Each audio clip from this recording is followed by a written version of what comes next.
E cá estamos de volta nesta segunda parte do Nós e Família de hoje, onde de forma especial estamos a partilhar um pouco sobre os jovens, sobre a juventude, sobre o papel da família também no crescimento e no caminhar de um jovem, nos desafios que o jovem encontra nos dias de hoje e também nas formas como cada um de nós pode também ser esse caminho de crescimento e de ajuda, de apoio a um jovem que inicia a sua caminhada, a sua família, enfim, as suas responsabilidades. E sabemos que a sede de infinito que sela o coração de um jovem, ela se manifesta nos mais diversos anseios, presentes também nas pessoas de todo o tempo e lugar. Mas nesta etapa da vida há características particulares e acentos muito próprios pelos desafios que a sociedade e que a vida também traz, mas também pelo ânimo que um jovem sempre coloca na vida, olhando a vida como um grande desafio. Padre, estávamos a falar dos jovens, no desafio que hoje eles têm pela frente e falávamos também do papel da família também como raiz ou como estrutura que depois ajuda o jovem a seguir em frente. Já falamos algumas vezes que a falta de tempo dos pais para os filhos influencia sempre um pouco no futuro desses jovens. Sim, mas mesmo na questão do tempo é muito interessante. Não é só a falta de tempo, eu diria até, não é tanta falta de tempo, é o modo como se aproveita o tempo que se tem. Ainda que, obviamente, há alguma falta de tempo, obviamente. Mas é diferente, eu dou sempre este exemplo, e é um exemplo que aparece descrito em vários contextos, sobretudo entre a psicologia e o acompanhamento, mais no sentido da terapia familiar, que é diferente chegar a casa, um pai ou uma mãe cansados, e dizer a um filho mais pequeno, desculpa lá, mas agora não tenho tempo, e daqui a um bocadinho depois eu digo-te alguma coisa, ou depois no jantar falamos. É diferente de chegar e gastar 5 minutos a falar com o filho. Dizer, então, como é que foi o teu dia de escola? O que é que se passou? Como é que tu estás? Como é que não estás? Como é que estão os teus amigos? Namoras? Não namoras? Está tudo bem? Não sei quantos. É diferente fazer isso e depois dizer, olha, agora o pai ou a mãe tem que ir fazer um trabalho, tenho que entregar uns exames amanhã, tenho que mandar um relatório, tenho que responder a e-mails, tenho que ir responder a não sei quantos. E tu ficas agora aqui um bocadinho e depois continuamos o nosso diálogo. E eu até te quero contar umas coisas do que é que aconteceu no meu dia e contamos isso na hora de jantar. Chegados à hora de jantar, é preciso preparar as coisas. É Sim, diferente envolver os miúdos a preparar claro, essas coisas, pôr a mesa e outras coisas tais. Ou não envolvê-los, depois estar à mesa e é diferente estarem sem televisão ou estar com televisão e a dizer cala-te, eu quero ouvir as notícias. E depois é diferente quando nós dizemos que não temos tempo. É verdade e é mentira, porque depois todos nós passamos muito tempo inútil na internet. E os mesmos que estamos altamente cansados, que não temos tempo para os filhos, ou as pessoas que o dizem, ou um padre que diz que não tem tempo à comunidade, ou é impossível, é a mesma, porventura, a mesma pessoa que gasta 1 hora no Facebook, mais meia hora no Instagram, mais 2 horas não sei em quê, mais um programa, mais outro, e depois a pergunta é, afinal, onde é que não foi? temos tempo ou gerimos mal o tempo que temos?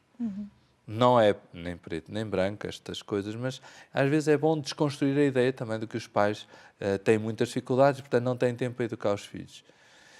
Se calhar às vezes até é importante que os pais tenham um tempo para o próprio casal e digam, hoje o pai e a mãe vão jantar sozinhos, ou ficam em casa sozinhos, e levar os filhos ao avô, ou à avó, ou a alguém, ou uma babysitter, qualquer coisa, porque depois ganham todos. Sim, Para ser bom pai é preciso também estar em paz e sereno na relação marido-esposa, esposa-marido.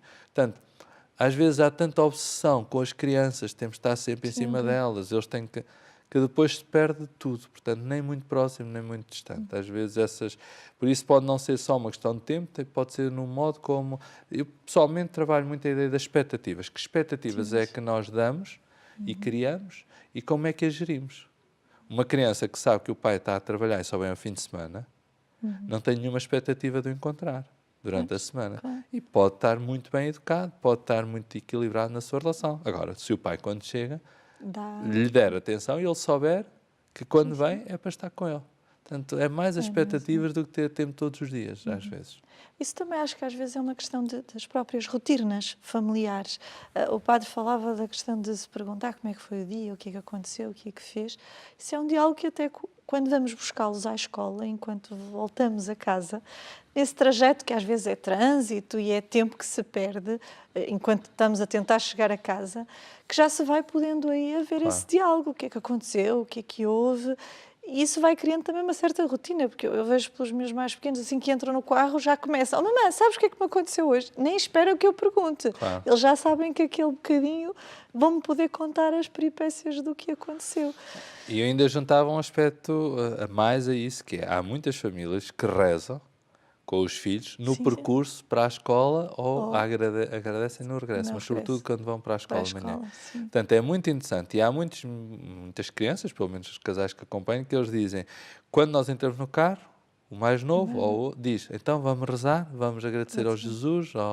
Portanto, a questão de aproveitarmos, exatamente como dizem muito bem, este espaçozinho, que é pouco, 5, Sim, 10, são 15 minutos, pode ser mais, pode ser menos, o modo como o aproveitamos pode alterar tudo. E eu acho que é muito importante também que os pais partilhem com os filhos. Não ser só uma ideia de os filhos contar o que é que foi o nosso que dia, foi. mas depois haver até certa. Agora quero também contar uma coisa. Sabes como aconteceu isto e estou muito feliz? Olha, hoje tive um momento que me chateei com isto, com isto. Então e tu? Não te chateaste com nada? Portanto, porque senão fica a ideia de que são só os mais novos a partilhar com os mais velhos. E a questão é muito. Eu sou de uma família onde as pessoas partilham genericamente e até às vezes temos dificuldade em conseguir todos dizer aquilo que querem dizer. Porque talvez tenhamos aprendido de miúdos que cada um quer contar um bocadinho da sua história. E, portanto, é muito interessante, de facto, também os mais novos aprenderem a ouvir os pais. Sim. Porque, de facto, não são só eles o centro da história. É muito interessante essa reciprocidade. Os meus mais novos, na questão da oração que o padre falava, eu lembrava os dois mais novos, a Clara faz a oração para a ida da escola, o Tiago faz a oração da refeição à noite. Às vezes eu tento trocar e digo, não, hoje é o Tiago que faz a oração da manhã e a Clara vai fazer o jantar. O Tiago diz logo, mas eu não sei fazer a da manhã, só sei fazer a do jantar. Oh filho, mas é parecido, só que em vez de agradeceres a refeição, vais agradecer o dia, ou vais... Ele fica, não, é melhor a Clara. Então fica a Clara com a da manhã e o Tiago fica com a do jantar.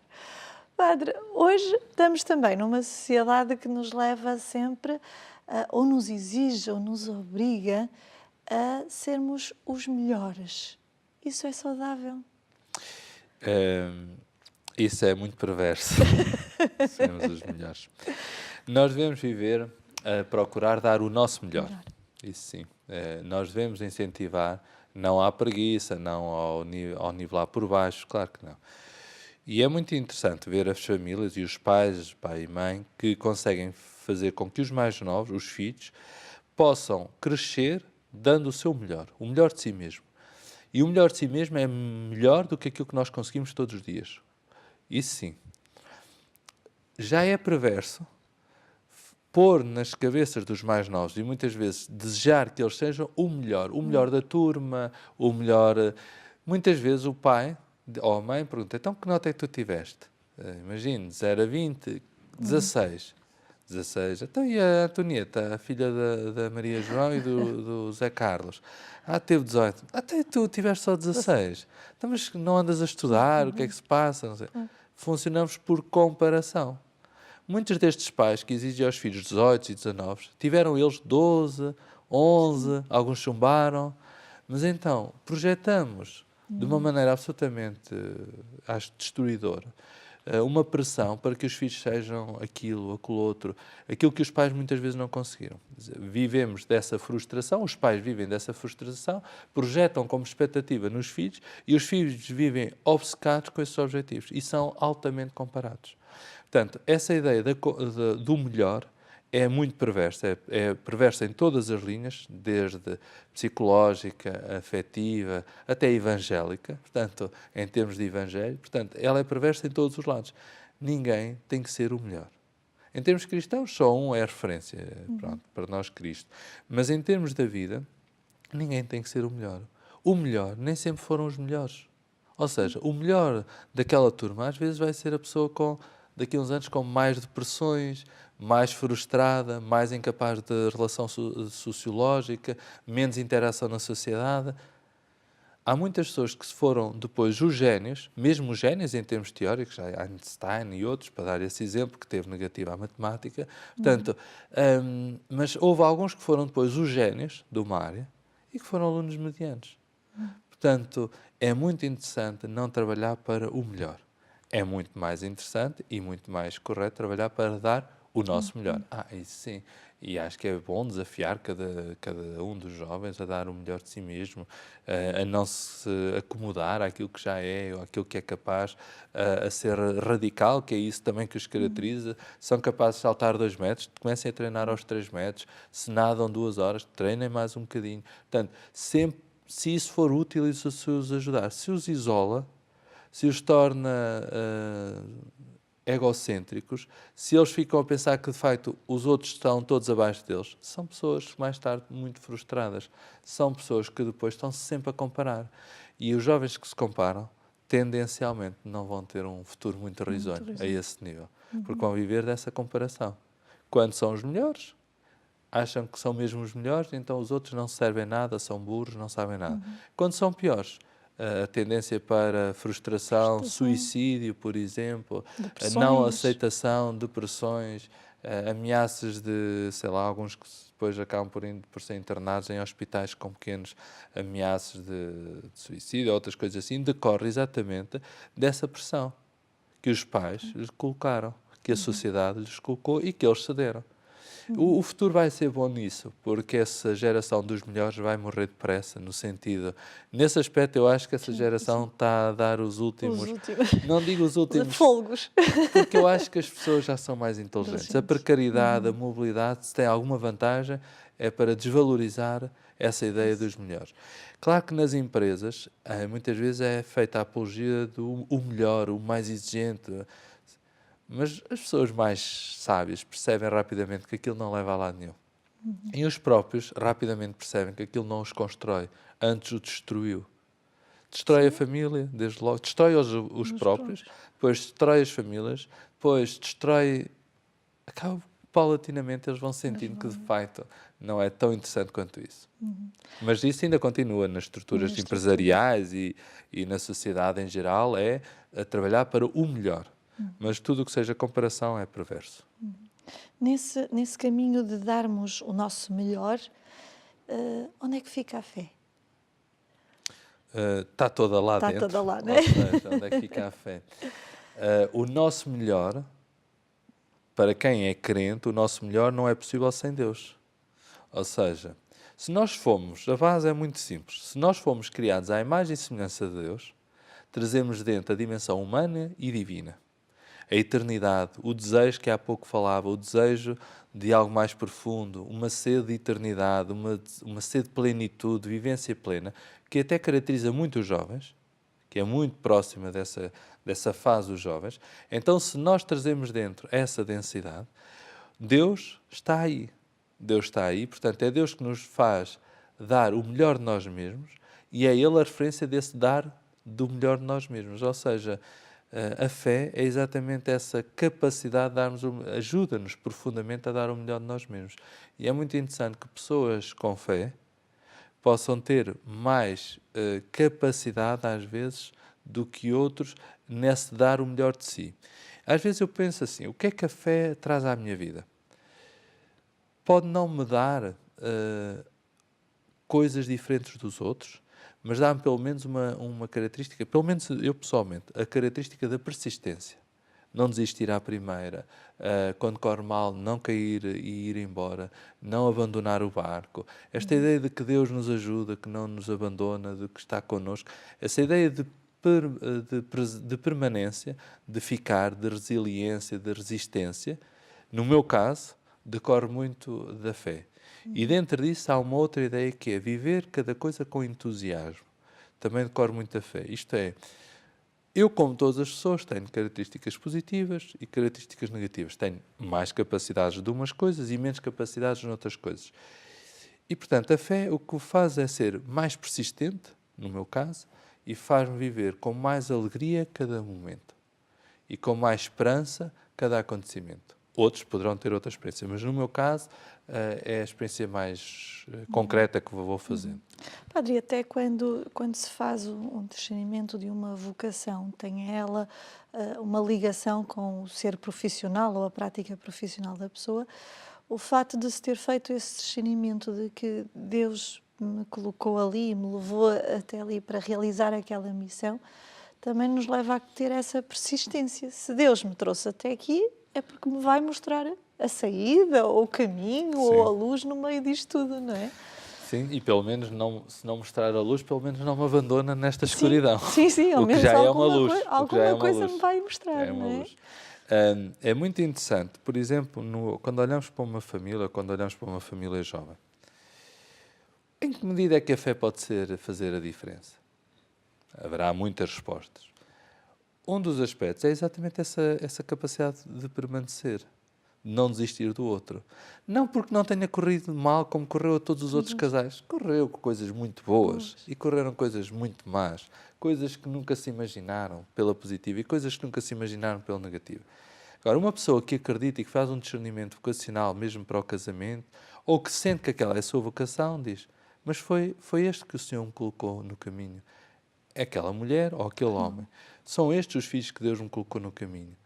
Porquê é que eu vou desistir? Para quê? O que é que eu ganho em desistir? Nada. Se Deus me trouxe até aqui, Ele vai continuar comigo. Ele nunca abandonou ninguém dos seus, não vai abandonar. Se Deus, eu posso não ver a luz naquele momento, mas se eu souber que vou acompanhado naquela escuridão, é diferente. Quando nos falta a luz em casa, é raro, mas felizmente, mas quando nos falta, nós começamos a tatear, não sabemos, e começamos a ter algum receio, não sabemos onde é que estamos a andar, e às vezes o facto de termos outra pessoa em casa ajuda-nos a dizer, então, como é que estás? Estou aqui, pronto, ok, estás aí, pronto, já não estamos sozinhos em casa, já ficamos com maior confiança. E às vezes basta que um acenda um fósforozinho no meio daquela escuridão e aquilo ilumina, E já se percebe os ganhamos a contornos confiança toda. E portanto, às vezes, não precisamos de muita luz, precisamos da certeza que não somos abandonados. E precisamos da certeza que, se não for agora, daqui a um bocadinho, alguém vai acender um fósforo. E é Jesus. E se Ele acender uma pequena luz no meio daquela escuridão, temos a nossa vida ganha, passa a expressão. Por isso é que eu digo, a esperança vem também muito desta certeza de um Deus que não nos abandona. E por isso é que também há casais que, de facto, diante das mesmas dificuldades, uns permanecem e outros não permanecem. Porque, se calhar, aí a fé tem um fator muito importante. Não é que eles sejam melhores que os outros, nem encontraram melhor solução que os outros. Não desistiram. E como a relação é feita de altos e baixos, então hoje foi muito mal, amanhã vai ser melhor, e depois vai ser sempre melhor. Não, a seguir ainda vai ser pior, e depois vai ser ainda melhor. Portanto, e isso é igual para casais, como é igual para padres. Portanto, os padres é a mesma coisa. Se nós aprendermos a não desistir, aprendemos a celebrar as alegrias, e a partilhar também das dificuldades. E há dias muito maus, há dias que não parecem fazer sentido rigorosamente nenhum, quer na vida de um casal, imagino, quer na vida de um padre, confirmo, e depois há dias que dão sentido a todos os outros dias. E nós pensamos, se eu não fosse padre, eu nunca poderia ter experimentado isso. E acredito que uma mulher e um homem casados digam, eu se não tivesse casado, eu podia ter feito muitas coisas, mas nunca tinha experimentado esta alegria. Desde logo a de ser pai, que eu acho que é um bom exemplo. Um bom exemplo. Bem, Padre, estamos a chegar ao finalzinho deste nosso programa. Tivemos a oportunidade de conversar um bocadinho sobre esta realidade da juventude nos dias de hoje, dos jovens que tantas vezes se veem sem futuro, mas que têm um grande desafio pela frente e, com certeza, com a fé, conforme partilhávamos, conseguimos manter-nos presentes e fortes neste desafio da vida. Vamos continuar, Padre, num próximo programa a partilhar mais sobre a Amoris Laetitia e também sobre estes desafios da família. Desde já, obrigada pela sua presença aqui no Nós e Família. Obrigado uma vez mais. Assim, nosso telespectador, me despeço por hoje, mas cá voltaremos numa próxima semana para conversarmos também sobre a família e vamos ver qual será o próximo tema que aqui traremos. Fica aqui a expectativa. Até o próximo programa, se Deus quiser.